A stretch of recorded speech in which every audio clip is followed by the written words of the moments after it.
बिस्मिल्लाहिर्रहमानिर्रहीम। अस्सलाम वालेकुम। मैं हूं जलील खान कुलाची। आप देख रहे हैं मेरा यूट्यूब चैनल। हुज़ूर वाला, आज की वीडियो पाकिस्तान के अंदर एक मामला जो तमाम मीडिया के ऊपर, तमाम प्लेटफॉर्म के ऊपर सबसे ज़्यादा डिस्कस किया जा रहा है, वो है एप्स्टन फाइल लीक के बारे में। एप्स्टन लीक भी कहा जा रहा है, एप्स्टन फाइल भी कहा जा रहा है, और इस तरह की कुछ मुख्तलिफ नाम से एक चीज़ जो है वो वायरल है। मुख्तलिफ तहरीरें, मुख्तलिफ पोस्टें, मुख्तलिफ वीडियोज़, मुख्तलिफ तस्वीर वायरल हैं। असल में ये एप्स्टन फाइल हैं क्या, ये कैसे लीक हुई और इनके अंदर किन किन के नाम शामिल हैं, पाकिस्तान से कौन कौन लोग हैं जिनके नाम शामिल हैं, और इसके अलावा बाकी दुनिया के कौन कौन लोग हैं, और उसके बाद इतने बाअसर लोगों के होने के बावजूद ये सारे नाम सामने कैसे आए और किस किस का क्या किरदार था। हुजरे वाला, मेरी रिसर्च के मुताबिक जेफरी एप्स्टन एक बंदा जो कि अमरीकी शहरी था और इंतहाई बाअसर शख्स था, यानी अरब खरबपति, आप जो उसको नाम देना चाहें वो था। और ये बेसिकली इसराइली एजेंट था, ये कहा जा रहा है सोशल मीडिया के हवाले से। यानी मोसाद की जानिब से ये काम कर रहा था। इसराइल के वजीर आजम उनसे मिलने भी आते थे, और बाकी बड़े बड़े जो दौलत के हवाले से बड़ी बड़ी शख्सियात हैं वो उनको अपने विलास के ऊपर, अपने घर के ऊपर उनको बुलाता था। तो ज़ाहिर सी बात है, एक बाअसर शख्स ही बाअसर शख्सियात जो बाकी हैं उनको बुला सकता है। तो वो जेफरी एप्स्टन इतना एक बाअसर शख्स था, और ये कहा जा रहा है कि वो बेसिकली इसराइली जो इंटेलिजेंस एजेंसी है मोसाद, उनकी जानिब से ये काम कर रहा था। यानी उनका एक एजेंट था जो कि अमरीकी शहरी था और अमरीका में मौजूद था। अब एप्स्टन का काम ये था, यानी जेफरी एप्स्टन का, कि वो मुख्तलिफ जो छोटी लड़कियां हैं, जो छोटी बच्चियां हैं, वो लाता और लाकर जो बड़े बड़े दौलत के हवाले से बड़े लोग हैं या मुख्तलिफ ओहदों के ऊपर जो बड़े लोग बैठे हैं, वो उनको इनवाइट करता, उनके साथ अपना राव रस्म बढ़ाता और उसके बाद फिर उनको वो पेश करता। अब मुख्तलिफ तरीके से वो पेश करता, यानी किसी का वो जिनसी इस्तेसाल करते, इवन कि यहाँ तक भी है कि किसी के कुछ गोश्त भी खाया जाता। यानी जो बंदा, यानी जो उनका मेहमान होता, आगे से जो वो डिमांड करता, जेफरी एप्स्टन उनकी डिमांड पूरी करता। अब जेफरी एप्स्टन ये डिमांड क्यों पूरी कर रहा था? बेसिकली उन तमाम यानी वाकयात की वो वीडियोस बना रहा था, उनकी तस्वीर बना रहा था, उन तमाम तर चीज़ों को वो कैप्चर कर रहा था, क्योंकि वो इसराइली इंटेलिजेंस एजेंसी मोसाद का एक जासूस था। और फिर वो वक्त आने पर उन बाअसर शख्सियात को ब्लैकमेल करता। यानी ब्लैकमेल करने के लिए वो इतनी बड़ी दौलत भी इस्तेमाल करता था और इतने बड़े असर व रसूख भी उसने बनाए। यानी बहुत बड़ा नेटवर्क था, जिसमें दुनिया के बड़े बड़े जो नाम हैं वो उसके अंदर शामिल हैं, जिसमें ट्रंप भी है, बिल गेट्स भी है, नरेंद्र मोदी भी है, और पाकिस्तान के साबिक वजीर आजम इमरान खान का नाम भी उसमें शामिल है। लेकिन इमरान खान का नाम जब आप सुनेंगे कि किस हवाले से और क्यों शामिल किया गया था, तो आपके रोंगटे खड़े हो जाएंगे। तो बहरहाल जेफरी एप्स्टन ये काम करता, मुख्तलिफ छोटी बच्चियां, मुख्तलिफ जो बाअसर शख्सियात हैं दौलत के हवाले से या ओहदों के हवाले से, उनको पेश करता, उनकी वीडियोस बनाता, ये उनका काम था। लेकिन हुआ फिर कुछ यूं कि एक खातून है वर्जीना, जिसका एक नाम था, वो खुद इस मामले के अंदर खुद विक्टिम है। खुद वो प्रिंस एंड्रयू जो बरतानिया के शहजादे रहे हैं, वो उनसे जिनसी इस्तेसाल के हवाले से उसकी विक्टिम है। यानी जिनसी इस्तेसाल उनका करवाया गया, जेफरी एप्स्टन ने करवाया, प्रिंस एंड्रयू ने उनका जिनसी इस्तेसाल किया, ये सारा मामला था। तो फिर वो खातून उठी और उस खातून ने जाकर अदालत के अंदर ये केस दर्ज कर दिया। जब मुकदमा दर्ज हुआ जेफरी एप्स्टन के ऊपर 2008 में, और उसके बाद फिर वो 2009 में गिरफ्तार हुआ।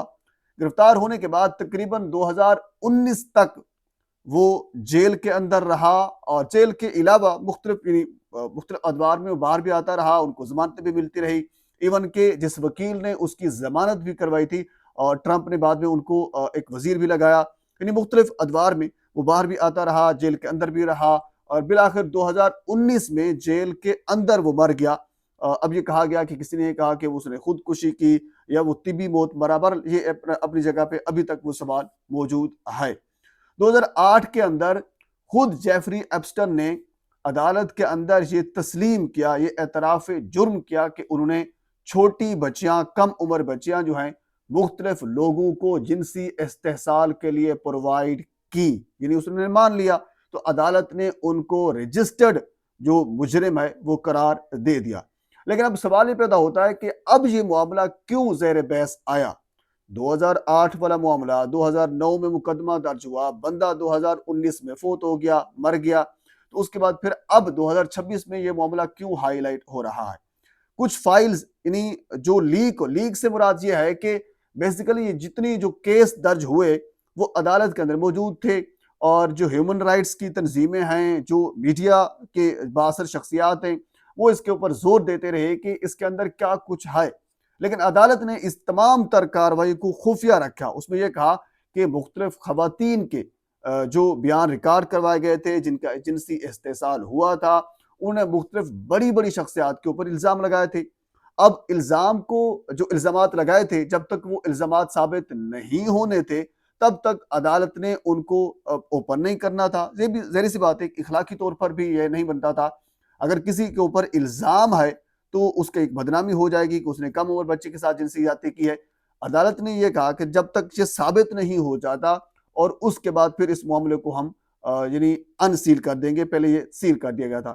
تو بہرحال یہ معاملہ چلتا رہا، لیکن اس کے بعد جب 2021 میں پرنس اینڈریو کے اوپر ایک کیس ہوا، 2022 میں وہ انہوں نے مختلف رقم دی، رقم دینے کے بعد پھر وہ یعنی چلے بھی گئے، اور جو شہزادہ برطانیہ کے اندر جو ان کے پاس ایک عہدہ تھا ان سے بھی وہ دستبردار ہو گئے، لیکن اس وقت یہ کیس مزید ہائپ کے اوپر گیا۔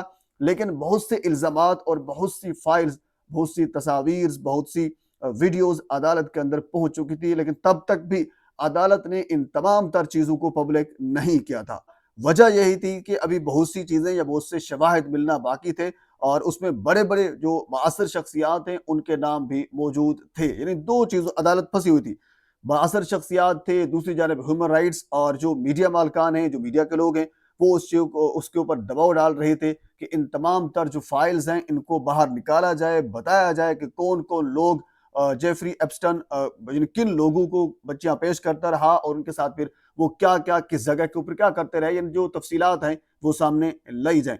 تو بہرحال یہ یعنی مرحلہ وار جو ہیں یہ جو فائلز ہیں وہ آہستہ آہستہ باہر آتی رہی ہیں۔ ایسا نہیں ہے کہ اب مکمل طور پر یہ فائل باہر آئی ہیں، لیکن اب ہوا کچھ یوں ہے کہ جو فائلز بچی ہوئی تھی، عدالت کے اوپر جب دباؤ ڈالا گیا ہیومن رائٹس کی جانب سے، میڈیا کی جانب سے، جو باقی تنظیمیں ہیں ان کی جانب سے، تو پھر اس کے بعد پھر عدالت نے جو باقی فائلز بچی ہوئی تھی ان کو بھی پبلک کر دیا، یعنی جو جن کو خفیہ رکھا گیا تھا ان فائلز کو جب پبلک کیا گیا تو پھر اس میں پتہ چلا کہ کون کون سی بااثر شخصیات جیفری ایپسٹن کے کام کر رہا تھا، یعنی جیفری ایپسٹن کن کن لوگوں کو یہ ساری چیزیں پرووائڈ کر رہا تھا۔